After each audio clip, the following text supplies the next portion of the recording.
আমি জিন ও মানবকে সৃষ্টি করেছি আমার ইবাদতের জন্য। এই সূরা জারিয়াতের 56 নম্বর আয়াত আল্লাহর তরফ থেকে নাজিলকৃত। এটা সাক্ষ্য দিচ্ছে বাইবেল। খ্রিস্টান ধর্ম ইহুদি ধর্মগ্রন্থ থেকে সাক্ষ্য দিচ্ছেন গীত সংহিতা অধ্যায় 86 শ্লোক 9, আরো আছে জিওসায় অধ্যায় 43 শ্লোক 7, আরো আছে প্রকাশিত বাক্য অধ্যায় 4 শ্লোক 11। মিল হলো উপাসনা ও স্রষ্টার মহিমা প্রকাশ সৃষ্টির লক্ষ্য।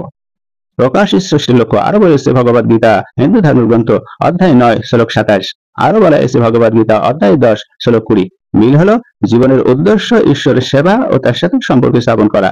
আরো বলা হয়েছে বেদ হিন্দু ধর্মগ্রন্থ যেমন ঋগ্বেদ খণ্ড 1 অধ্যায় 164 শ্লোক 39, সকল প্রাণী ওই বস্তুই মরণাত্মার অংশ, তাদের কর্তব্য হলো সেই ঈশ্বরের দিকে ফিরে যাওয়া। মিল হলো সৃষ্টি ও উপাসনার একত্ববাদ নিয়ে। আউযু বিল্লাহি মিনাশ শাইতানির রাজিম।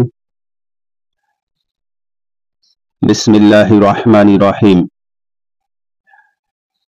সূরা জারিয়াত আয়াত নাম্বার 56।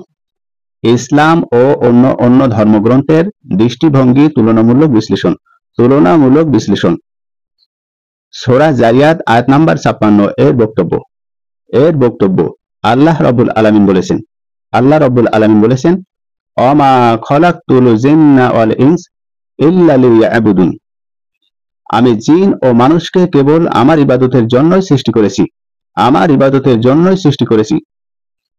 আজকের আমাদের আলোচনার বিষয়বস্তু যে আল্লাহ আপনাকে কেন সৃষ্টি করেছেন আল্লাহ সৃষ্টি করেছেন সর্বপ্রকার শিরিক বর্জন করে যাবতীয় ইবাদত কেবলমাত্র সেই আল্লাহর উদ্দেশ্যে সম্পাদন করতে হবে এবং সেই আল্লাহর আদৃষ্ট বিষয়সমূহের বাস্তবায়ন ও নিষিদ্ধ বিষয়সমূহকে পরিত্যাগের মাধ্যমে। আল্লাহ পাক রব্বুল আলামিনের আনুগত্যের জন্য তিনি আল্লাহ আপনাকে সৃষ্টি করেছেন। আমাদের বিষয়বস্তু কেন আপনাকে আল্লাহ সৃষ্টি করলেন। আল্লাহ পাক রব্বুল আলামিন সূরা জারিয়াতের 56 নম্বর আয়াতে সেটা ঘোষণা করেছেন কেন আপনাকে আল্লাহ সৃষ্টি করেছেন। আল্লাহ বলেছেন ওমা খলাকতুল জিন্না ওয়াল ইনস ইল্লা লিয়াবুদুন। আমি জিন ও মানুষকে কেবল আমার ইবাদতের জন্য সৃষ্টি করেছি। তাহলে এই আয়াতের মূল বার্তা হলো সৃষ্টির উদ্দেশ্য আল্লাহর ইবাদত এবং উপাসনা ও আনুগত্যের কথা এখানে বলা হয়েছে। তাহলে আল্লাহ আপনাকে সৃষ্টি করেছেন, পৃথিবীতে যত মানুষ আছে এবং জিন আছে তাদেরকে সৃষ্টি করেছেন। এর পেছনের উদ্দেশ্য আল্লাহ নিজেই বলেছেন আমি জিন ও মানুষকে কেবল আমার ইবাদতের জন্য সৃষ্টি করেছি। তাহলে আল্লাহর ইবাদত ও উপাসনা আনুগত্য হলো মুখ্য উদ্দেশ্য। এই বিষয় নিয়ে শুধু ব্যাপকতা মানুষের জন্য নয়, শুধু মানুষ নয়, জিন জাতীয় এই উদ্দেশ্য সৃষ্টি করা হয়েছে। তাহলে মানুষ আর জিন এই দুটো জাতিকে আল্লাহ সৃষ্টি করেছেন তার উদ্দেশ্য আমার ইবাদত করার জন্য। এখন আল্লাহ বাদে যদি অন্য কারোর ইবাদত করেন তাহলে আল্লাহ যে উদ্দেশ্যে আপনাকে সৃষ্টি করেছেন সেই উদ্দেশ্য হাসিল হলো না। আল্লাহ এটাই ঘোষণা করেছেন। এবং আমরা সূরা জারিয়াতের 56 নম্বর আয়াতের সাদৃশ্য নিয়ে অন্য ধর্মগ্রন্থে কি বলা আছে আমরা প্রথমে বাইবেল দেখি। ইহুদি ধর্ম বাইবেল দেখি। বাইবেলে বলা আছে গীত সংহিতা অধ্যায় 86 শ্লোক 9, সেখানে বলা আছে সমস্ত জাতি যেন তোমার উদ্দেশ্যে প্রণতি জানায় হে প্রভু, প্রণতি জানায়। তাহলে এখানেও গীত সংহিতা অধ্যায় 86 শ্লোক 9 সূরা জারিয়াতের 56 নম্বর আয়াতের সাদৃশ্য নিয়ে একই কথা বলা আছে। সমস্ত জাতি যেন তোমার উদ্দেশ্য প্রণতি জানায়। এখানে সর্বজনীন উপাসনার ধারণা রয়েছে। তাহলে কোরআন সত্য, নবী সত্য, এটা আসমানি কিতাব কোরআনুল কারীম সূরা জারিয়াতের এই আয়াত এবং বাইবেল গীত সংহিতা অধ্যায় 86 এবং শ্লোক 9 এখানে একই কথা বলেছেন যে আল্লাহ ও জিন মানব জাতি সৃষ্টি করেছেন তার ইবাদত করার জন্য। ঠিক একই কথা বাইবেল বলছে এবং কোরআনুল কারীম সূরা জারিয়াতের 56 নম্বর আয়াত বলছে। এখানে সর্বজনীন উপাসনার ধারণা রয়েছে। এরপরও আমরা বাইবেলের আরেকটি জায়গায় দেখতে পারি সূরা জারিয়াতের সাদৃশ্য নিয়ে কি বলা আছে। সেটা আছে জিসায় অধ্যায় 43 শ্লোক 7, সেখানে বলা আছে যারা আমার নামে অভিহিত, যারা আমার নামে অভিহিত আমি তাদের আমার মহিমার জন্য সৃষ্টি করেছি। তাহলে যিশয় অধ্যায় 53 শ্লোক 7, সেখানেও বলা আছে বাইবেলে যারা আমার নামে অভিহিত আমি তাদের আমার মহিমার জন্য সৃষ্টি করেছি। তাহলে আল্লাহর মহিমার ঘোষণা করার জন্য, আল্লাহর একত্ববাদের জন্য, আল্লাহর ইবাদত করার জন্য সৃষ্টি করা হয়েছে। এখানে বাইবেলে যিশয় অধ্যায় 43 শ্লোক 7 বলা হয়েছে। একই কথা সূরা জারিয়াতের 56 নম্বর আয়াতে বলা হয়েছে। তাহলে যিশয় অধ্যায় 53 শ্লোক 7 এখানে কোরআনুল কারীম সঠিক, কোরআনুল কারীম আল্লাহর তরফ থেকে নাজিলকৃত তার ঘোষণা দিচ্ছে। এখানে সৃষ্টির উদ্দেশ্য হিসেবে আল্লাহর মহিমা প্রকাশকে উল্লেখ করা হয়েছে। আমরা আরো দেখতে পাই সূরা জারিয়াতের 56 নম্বর আয়াতের সাদৃশ্য নিয়ে বাইবেলে কি বলা হয়েছে, আর সেটা লেখা রয়েছে প্রকাশিত বাক্য অধ্যায় 4 শ্লোক 11। সেখানে বলা রয়েছে তোমার ইচ্ছায় সবকিছু সৃষ্টি হয়েছে, তোমার ইচ্ছায় সবকিছু সৃষ্টি হয়েছে এবং তোমার মহিমার জন্য, তোমারই মহিমার জন্য। তাহলে এখানে বলা হয়েছে তোমারই ইচ্ছায় সবকিছু সৃষ্টি হয়েছে, তার মানে ঈশ্বরের ইচ্ছায় সবকিছু সৃষ্টি হয়েছে এবং তোমারও মহিমার জন্য। তাহলে তোমার প্রশংসা করার জন্য, তোমার ইবাদত করার জন্য সৃষ্টি করা হয়েছে। তাহলে বাইবেলে এখানে প্রকাশিত বাক্য অধ্যায় 4 শ্লোক 11তে সেই কোরআনুল কারীম সূরাতুল জারিয়াতের 56 নম্বর আয়াতের সাদৃশ্য নিয়ে কথা বলা হয়েছে। তাহলে কোরআনুল কারীম সঠিক এবং আল্লাহর তরফ থেকে নাজিলকৃত কোরআন, মুহাম্মদ সাল্লাল্লাহু আলাইহি ওয়াসাল্লাম সঠিক এবং আল্লাহ একজন আছেন, আল্লাহর ইবাদত করার জন্যই মানুষ এবং জিন সৃষ্টি করা হয়েছে। একথা বাইবেল ঘোষণা করছেন কোরআনুল কারীমের পাশাপাশি। তাহলে মূল বিষয় হলো উপাসনা ও স্রষ্টার মহিমা প্রকাশ সৃষ্টির লক্ষ্য।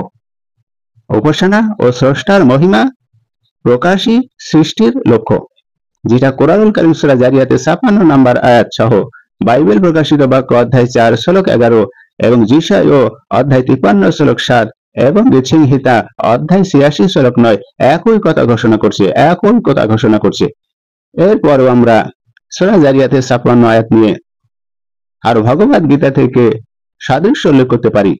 ভগবদ গীতা হিন্দু ধর্মগ্রন্থ অধ্যায় 9 শ্লোক 27, সেখানে বলা আছে হে অর্জুন, তোমার যা কিছু কাজ খাওয়া, ত্যাগ করা, দান করা, যত্ন অর্থাৎ ভালোবাসা, সবকিছু আমাকে উৎসর্গ করো। ভগবদ গীতায় অধ্যায় 9 শ্লোক 27। তাহলে কোরআনুল কারীম সূরা জারিয়াতের 56 নম্বর আয়াতে যেটা বলেছে, এখন ভগবদ গীতায় অধ্যায় 9 শ্লোক 27 সেই একই কথা বলা হয়েছে। হে অর্জুন, তোমার যা কিছু কাজ, তার মানে তুমি যা কিছু করবে, সেটা খাওয়ার ভিতরে হোক, সেটা ত্যাগ করার ভিতরে হোক, দান করার ভিতরে হোক এবং ভালোবাসার ক্ষেত্রে হোক, সবকিছু আমাকে কৃষ্ণ উৎসর্গ করো। তাহলে এখানে সমস্ত কর্ম বিশ্বাসের জন্য, নিবেদনের জন্য নির্দেশ দেওয়া হয়েছে।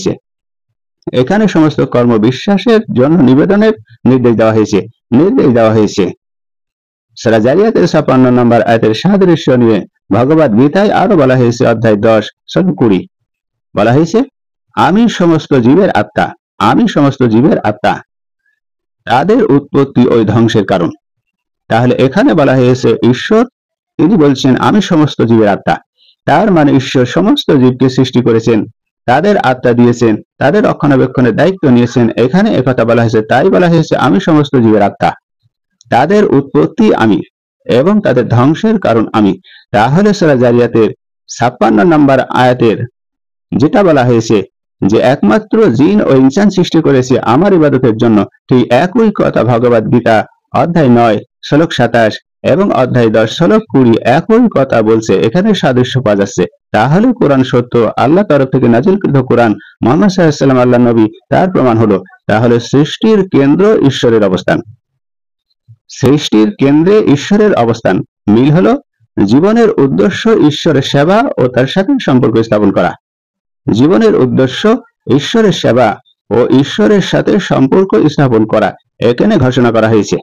তাহলে সূরা জারিয়াতের আয়াতের সাথে সাদৃশ্য মিল রেখেছেন, যা জিন ও ইনসান সৃষ্টি করেছে আমার ইবাদতের জন্য।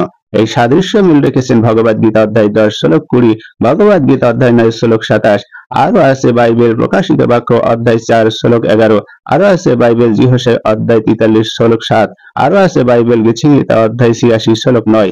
তাহলে সূরা জারিয়াতের যে সঠিক, সূরা জারিয়াত যে আল্লাহ পাক রব্বুল আলামিনের কোরআনের আয়াত, এটা প্রমাণ করছে হিন্দু ধর্মের বিভিন্ন গ্রন্থ থেকে। এরপরেও সূরা জারিয়াতে 56 নম্বর আয়াতে যেটা বলা হয়েছে তার সাদৃশ্য নিয়ে ঋগ্বেদে কি বলা হয়েছে? ঋগ্বেদে বলা আছে খণ্ড 1 অধ্যায় 164 শ্লোক 39, সেখানে বলা আছে সকল প্রাণী ও বস্তু পরমাত্মার অংশ। ঋগ্বেদ খণ্ড 1 অধ্যায় 164 শ্লোক 39 বলা আছে সকল প্রাণী ও বস্তু পরমাত্মার অংশ। তার মানে সকল প্রাণী ও বস্তু একমাত্র আল্লাহর অংশ, আল্লাহ সৃষ্টি করেছেন। তাদের কর্তব্য কি? তাদের কর্তব্য তার দিকে ফিরে যাওয়া। তার মানে ঈশ্বরের ইবাদতের কথা বলা হয়েছে, ঈশ্বরের হুকুম মেনের কথা বলা হয়েছে। সূরা জারিয়াতে আল্লাহ পাক রব্বুল আলামিন 56 নম্বর আয়াতে বলেছেন আমি মানুষ ও জিন সৃষ্টি করেছি আমার ইবাদতের জন্য।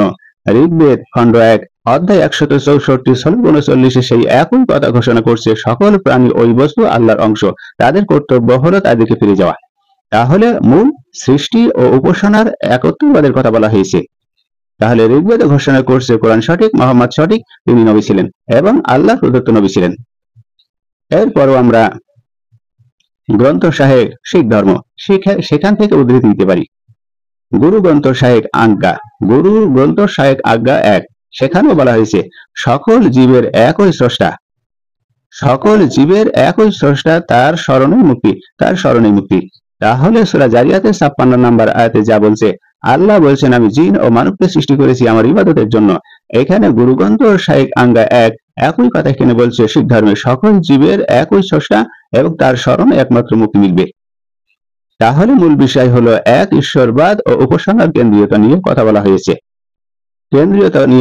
হয়েছে। তাহলে সূরা জারিয়াতের যে আল্লাহর কোরআন আল্লাহ নাজিল করেছেন মুহাম্মদ সাল্লাল্লাহু আলাইহি ওয়াসাল্লাম জয়ের করে মুহাম্মদ সাল্লাল্লাহু আলাইহি ওয়াসাল্লাম সঠিক নবী, এখানে গুরু গ্রন্থ সাহেব শিখ ধর্মতেও সেটা সাদৃশ্যমূলক নিয়ে পাওয়া যায়, সেটা হুকুম করছে যে কোরআন সঠিক। এক ঈশ্বরবাদ ওই উপাসনার কেন্দ্রীয়তা নিয়ে কথা বলেছে। এই সাদৃশ্যগুলো নিয়ে বিভিন্ন ধর্মগ্রন্থ থেকে যে সাদৃশ্যগুলো আমরা দেখতে পেলাম, ইসলাম স্পষ্টভাবে ইবাদতকে সৃষ্টির উদ্দেশ্য বলে ঘোষণা করেছে। বাইবেল ঈশ্বরের মহিমা ও উপাসনাকে গুরুত্ব দিয়েছে। গীতা ও বেদ কর্ম ও ভক্তির মাধ্যমে ঈশ্বরের সান্নিধ্য লাভের কথা বলেছে। শিখ ধর্মে বলা আছে স্রষ্টার স্মরণে জীবনের অর্থ নিহিত হবে। তাহলে সাদৃশ্য হলো সকল ধর্মগ্রন্থ কোনো না কোনো ভাবে স্বীকার করে যে সৃষ্টির উদ্দেশ্য হলো স্রষ্টার সাথে সম্পর্ক স্থাপন করা, তার উপাসনা করা বা তার ইচ্ছা স্মরণ করা। পার্থক্য কি? পার্থক্য হলো ইসলাম ও বাইবেলে স্পষ্ট আদেশ রয়েছে, অন্যদিকে গীতা ও বেদে জ্ঞান ও ভক্তির মাধ্যমে ঈশ্বর লাভের কথা বলা হয়েছে। ইসলামে জিন জাতির উল্লেখ করা হয়েছে যা অন্য ধর্মগ্রন্থ নেই, অন্য ধর্মে নেই। তাহলে সূরা জারিয়াতের 56 নম্বর আয়াতে আল্লাহ পাক রব্বুল আলামিন বলেছেন আমা খালাকতুল জিন্না ওয়াল ইনস ইল্লা লিয়াবুদুন, আমি জিন ও মানবকে সৃষ্টি করেছি আমার ইবাদতের জন্য। এই সূরা জারিয়াতের 56 নম্বর আয়াত আল্লাহর তরফ থেকে নাজিলকৃত, এটা সাক্ষ্য দিচ্ছে বাইবেল।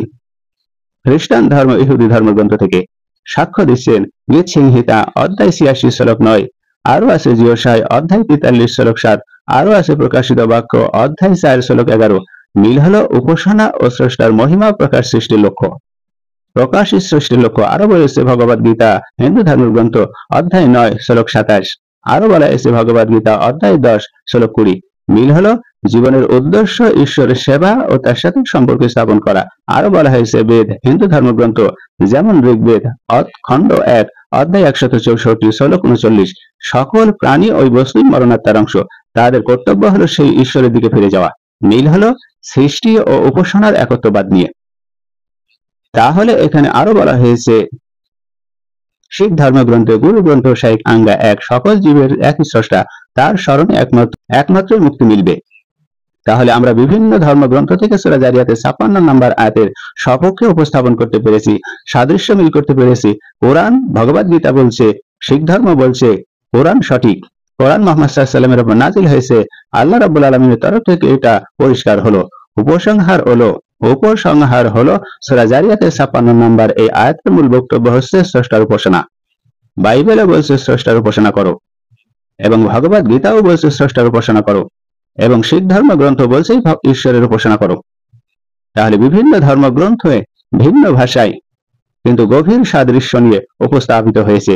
এটা বিশ্বাসের ঐক্য ও আধ্যাত্মিক লক্ষ্যের সর্বজনীনভাবে সর্বজনীনতাকে নির্দেশ করে, সর্বজনীনতাকে নির্দেশ করে। আমাদের আজকের আলোচনার বিষয়বস্তু ছিল যে আল্লাহ জিন এবং মানুষকে সৃষ্টি করেছেন কেন, কেন সৃষ্টি করেছেন, তার লক্ষ্যটা কি, তিনি সৃষ্টি করেছেন আমা খালাকতুল জিন্না ওয়াল ইনসা ইল্লা লিয়াবুদুন, আমি জিন ও মানব জাতিকে সৃষ্টি করেছি আমার ইবাদতের জন্য।